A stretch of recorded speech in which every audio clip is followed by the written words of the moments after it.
We've had an unbeaten start to the season. We've knocked Stoke out of the Capital One Cup, and today we're away against Premier League high flyers Tottenham, which just about guarantees 2 defeats in today's episode.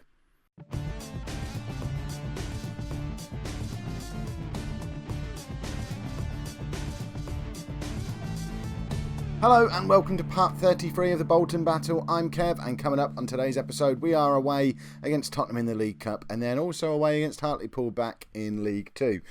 Since you were last with me, things have been going rather well. Look at all that green, eh? I know we've not played many games because I wanted to show you the Tottenham game, but we did. Stoke, where are they in the Championship? Third in the Championship, and we knocked them out of the Capital One Cup. Yes, it was on penalties. And yes, they had 29 shots. But you know what? Don't care. I think we've played really well there. We've got them knocked out. And our form in the league has been excellent. We are on 4 wins out of 4, plus 9 on the goal difference. Look at all these Bolton players. Tom White already has 6 assists in 4 games. Apparently he's not very good, but it looks all right to me. John Jones and Tom White up there for the top average ratings in the division as well. And Russell Bye is just outside on top goal scorers. So all is right with the world. Before we go any further, though, we have a naming ceremony. Where is George Squared? He needs to get his new name. I think he's hovering down in the reserves somewhere. As of right now, this was the most popular one, so he becomes George Squared. Can't type. There you go. George Squared. Wait for him to be our captain in a few years' time. That'll be marvellous. There has also been a suggestion that John Jones should have his spelling changed to be spelt the same way as the comic book character of the same name. I'm open to that, but not sure off the top of my head how to spell it. I know there's apostrophes and stuff in there and Zs, and it all gets very confusing. So I might do that tomorrow if we'd like to see it. So, the team for today's game away against Spurs. We don't need to change very much because obviously we're playing rather well. Why mess with a winning team, etc, etc. So, we've got Jordan Barrett in goal, who has been outstanding and is a huge part of the difference in our form from last season to this. The other 2 big differences are Mr. Beige and Martin Del Campo at the back alongside Albinson. The whole back 3 have been excellent so far. White and Alonso continue as our wing backs, mainly because Tom White's in fantastic form, so Obi's going to have to do something special to get back in after his suspension. He's on the bench. But Glenn Jennings got fit again, then got injured again. He's now got a broken toe and he's going to be out until Christmas. So Alonso's going to get an extended run in at wing back. John Durant has been fantastic. I said in the last episode that he wasn't going to be a regular starter. He's started every game so far, and he's everywhere on the pitch. I don't get it. His work rate isn't particularly high. His his acceleration and his pace, not particularly high. Stamina's quite high. But he is everywhere, and hopefully we'll see that today. He's going to be alongside Danny Swift today. It could just as easily be Lee Martin. But Martin's not quite as fit as Swift, and we're trying to Martin's such an important player. We don't want to break him, but he'll come on in the second half. And then John Jones in behind the front 2 of Bye and Friend. Tomic has scored his first goal for the club, so I've sort of been rotating Tomic with Friend. I think they've both started 2 games each so far while I try and decide what my best forward combination is. It definitely includes Russell Bye, though, I think. And luckily, Jones has come good after a fairly disappointing start in the last episode. So after all that, you know what happens when I do an excited, happy intro. We're now going to go to Tottenham and get absolutely spanked, as we should, really. We'll have a quick look before the game starts to see where they are in the Premier League. I presume they're still in the Premier League. They certainly were back when Daddy Dearest was still at Man City. So how are we able to click on Tottenham at some point? We're not going to be able to, are we? Right, let's pause it. Can we just click on the name of this football club somewhere? Nowhere. There. That's what we wanted. 5th in the Premier League. Okay then, they're probably quite good. Who do we recognise? I know Ricky Simpson went there. He is. Ricky Simpson's on the bench for him. He's the only name I recognise, I think. Anyone else hovering around in their squad who we should be aware of? I don't think so. So Ricky Simpson, hopefully he'll come on. It would be nice to see him. I imagine my dad's here to have a chat with him, have a little watch. He's not one of these two, is he? I didn't actually look at the Tottenham starting lineup. Look, we're actually taking the game to Spurs right from the kickoff. Alonso crosses in, Friend was in. And that's probably not the first 30 seconds of the game that Tottenham were expecting. And Barrett, that is just a great piece of goalkeeping. He'll do that. He's so confident. I've never seen anyone charge out and grab crosses and close down opposition strikers the way he has been in his first 5 games for the club. I'm really happy with all of these new players who come in over the summer. I think we might actually have a pretty good team roundabout now, with some players who can probably stay with us through a couple of promotions. I think the likes of Barrett, I don't see why he won't still be playing for us in the Championship, and that is rather exciting. Right, we've had more possession than Spurs so far in this game. Look at Mr. Page there, towering over what is probably a world-class striker. I don't know who he is. Not seen the Premier League for 5 years. Alonso with the cross. We're creating stuff here. We're actually playing remarkably well against a team challenging for Champions League football. Okay, they've now scored. We had 18 minutes of fun, and now they're probably going to go and win 6-0, and all of that big man talk to start the match off is going to come back to bite me. But you've got to admit, you were watching. We played quite well for that first quarter of an hour. Don't think anyone was expecting that. We're in League 2, remember? Even then, Barrett's closing down the angles. I do like him. He might be my new hero. And look, he wears a long sleeve goalkeeping shirt as well. So that says a lot about him. Eggs could learn a lot there. Right, let's go and get an equaliser. Show Spurs that they have got a game on here. Oh dear, okay. It's 2-0. If you do like watching Spurs score lots of goals, I would like to take this opportunity to recommend you watch my Tottenham Let's Play series, which is the one I played in the beta of FM16. It's somewhere in my playlist on the channel somewhere. I did 2 seasons. We never won anything. There you go, spoilers. But you get to see the early days of me fumbling around in the Premier League with no idea what to do. And I'd like to think I've got a bit better at the game since then. I've learnt more in the last year than I have in the 20 years I've been playing previously, which is all thanks to you guys in the comments. See, I'm putting my current level of skill on you guys because we're getting thumped. So then we can all feel jointly responsible for what's happening in today's game. See, I'm not just a pretty face. We're 3-0 down now. That whole promising start playing really well nonsense. And I know what you're all going to say. We've gone away to a Premier League club and we're playing attacking again. We did it against Everton. I know. But I'm not going to stop doing it.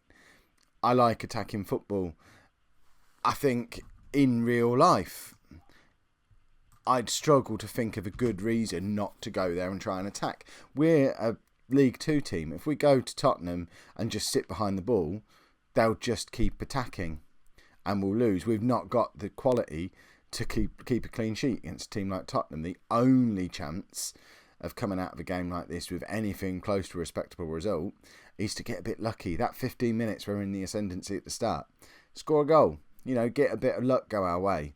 That's the only chance for a win. I'm not interested in, let's limit it to 2 or 3-0 rather than 6 or 7-0. Don't care. If we're going to lose, I don't care how much we lose by. I want to try and win.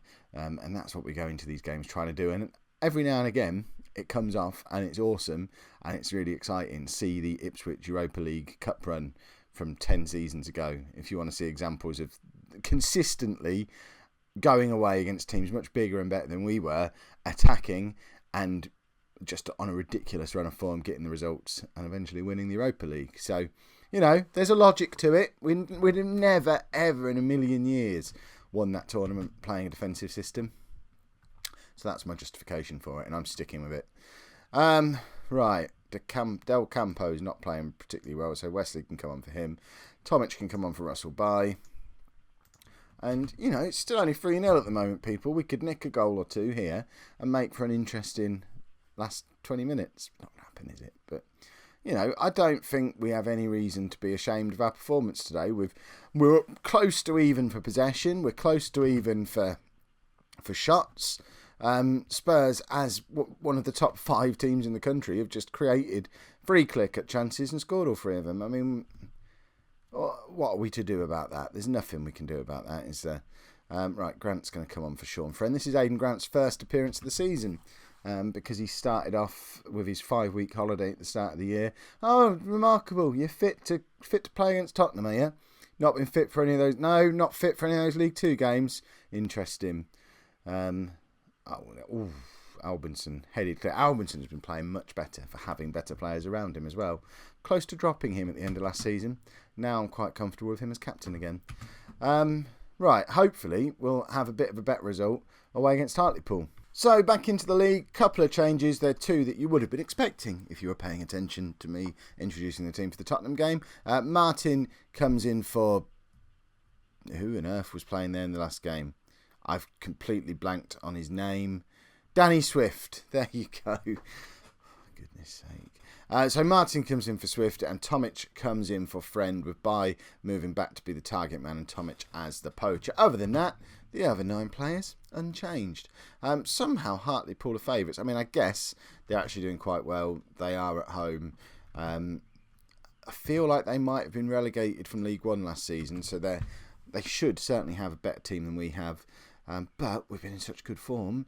You'd be mad to bet against us. But like I said in the intro, you know how it is when the episode looks like it's going to be an exciting one. It all falls apart. It's only the ones where we're supposed to have a rubbish episode that they magically turn into good ones that no one was expecting. Right. Look at the amount of possession we've had so far. My voice is falling apart, by the way. If I look like I'm dancing around and stuttering on the video, it's because I'm pausing recording every time I have to go and cough and splutter off camera. Been recording for like 4 hours at this point. Cough, cough, constantly.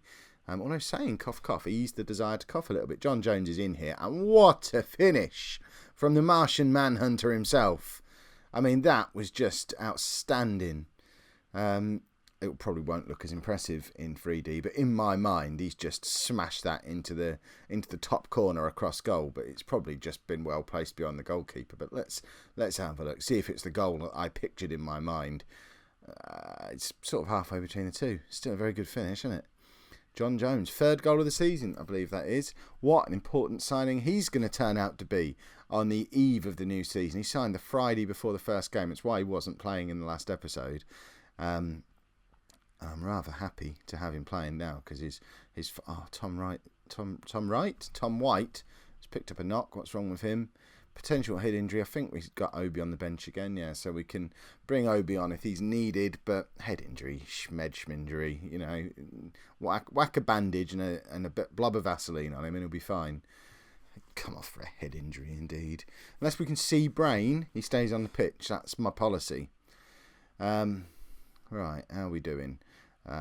Hartlepool slightly better than us for possession, but we're even for shots. There's not been a clear-cut chance yet because the John Jones goal was just awesome.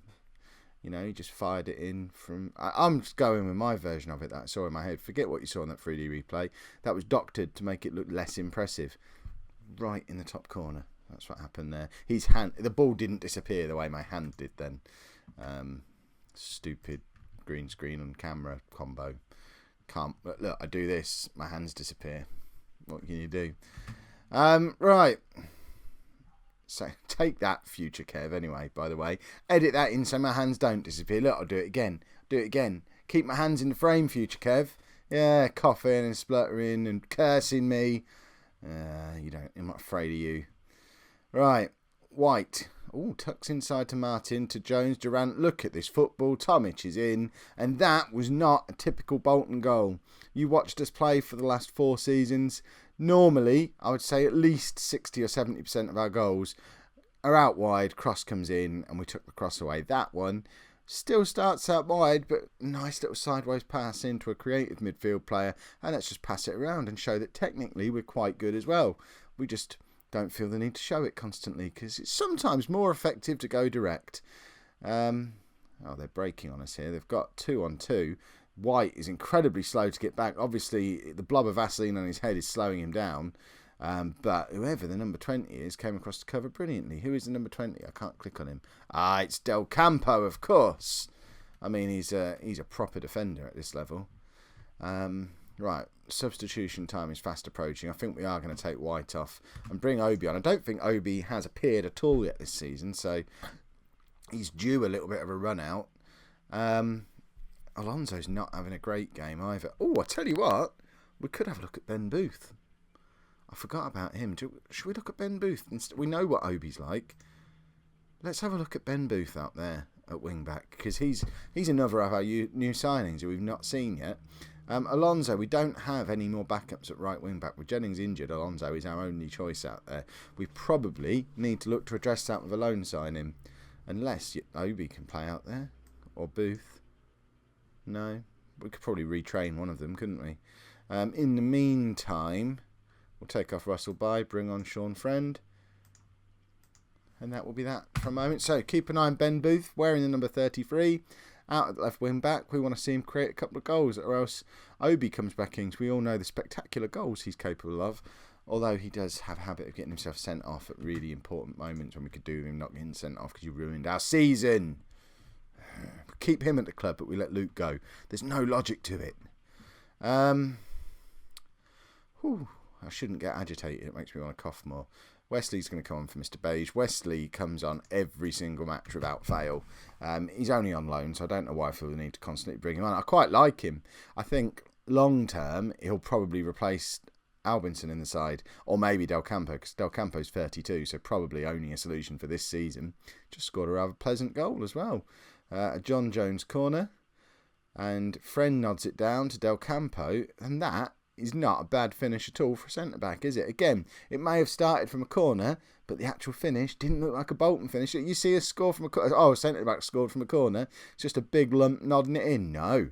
It's a beautifully placed finish from a creative lump. That takes a shine off a little bit. But we're still 5 from 5. 15 points. 5 points clear at the top of the table. 100% record so far. How long will that still be going next episode? Barrett was massively out of position, but actually almost, he's so big and just throws himself around, he almost got across to make that save, despite being really out of position. And I think that's probably his one weakness, his positioning. But he makes up for it for a lot of the time by just hurling himself around. Watch him hurl himself at this guy. See? Just comes charging out, makes a save, makes himself big and throws himself around. Who needs positioning when you can do things like that, eh? There we go. We have beaten Hartlepool 3-1. That does confirm our 100% start to the season. And Dejanam picked up a defeat, so we are 5 points clear after just 5 games as well. We're going up as blooming champions. There you go. Put that in the highlight reel. Future Kev. If you've enjoyed today's episode, make sure you pop a like on there for me. Subscribe to the channel if you'd like to see more. And thank you very much for watching.